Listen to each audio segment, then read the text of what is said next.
The night air trembled with fear and hope. Before the children of Israel stretched the endless sea, its waves rising high like walls of darkness. Behind them thundered Pharaoh's army, their chariots blazing, their swords glinting under the moon. The people cried out, their voices breaking with despair. "We are finished! The sea will swallow us, and Pharaoh will strike us down," they wailed. Mothers clutched their children, men trembled, hearts shattered. But Moses stood tall, his staff raised high. His eyes did not look at the sea nor at Pharaoh, but to the heavens. And then, with a voice filled with unshaken faith, he cried out, "By the command of Allah, the sea shall open." At that moment, the impossible happened. The waters trembled, roaring as if the earth itself had split apart.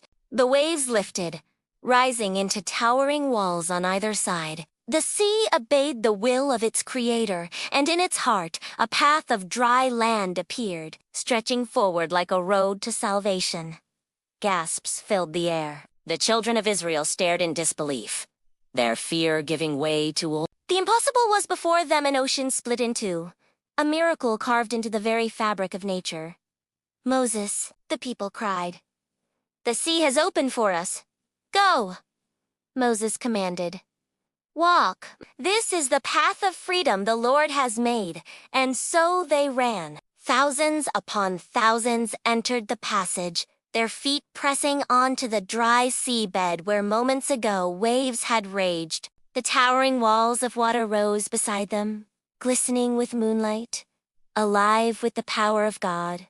Children pointed in wonder, mothers wept with relief, and men whispered prayers as they walked between the roaring walls of the Red Sea. Every step was heavy with fear, yet stronger with faith. They were walking not just to escape Pharaoh but into destiny, guided by the hand of God. Behind them, Pharaoh's army arrived at the shore. The soldiers froze in shock at the sight the sea split, the Israelites walking freely inside. But Pharaoh's pride burned hotter than his fear.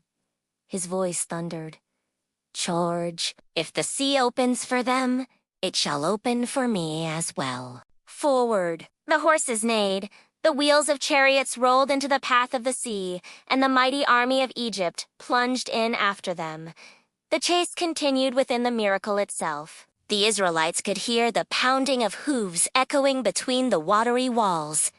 They hurried, fear gripping them again. "Moses! They are behind us. They will catch us." But Moses lifted his staff again. His voice rang out, "Fear not. The Lord is with us. He will deliver us." The last of the Israelites stepped safely onto the opposite shore. And then, in that moment of destiny, the command of Allah descended once more.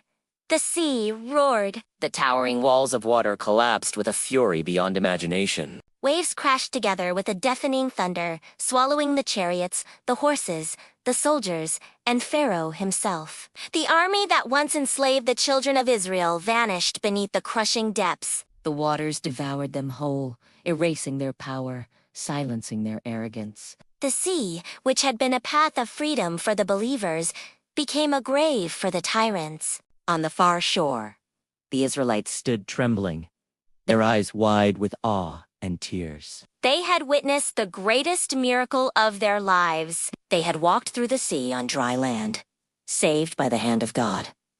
Moses turned to his people, raising his hands in gratitude. "All praise belongs to Allah, the Lord of the worlds," he declared. "He has delivered us from Pharaoh, and he has shown us his might." The people fell to their knees, voices rising in cries of thanks, their faith stronger than ever. The miracle of the Red Sea was not just their escape. It was the final blow to Pharaoh's arrogance and the eternal proof of God's power. That night, the Israelites were no longer slaves. They were a free people, chosen to walk the path of faith, led by Moses, under the mercy of the Almighty. And the Red Sea, still in calm, once more, kept its secret deep within its waves.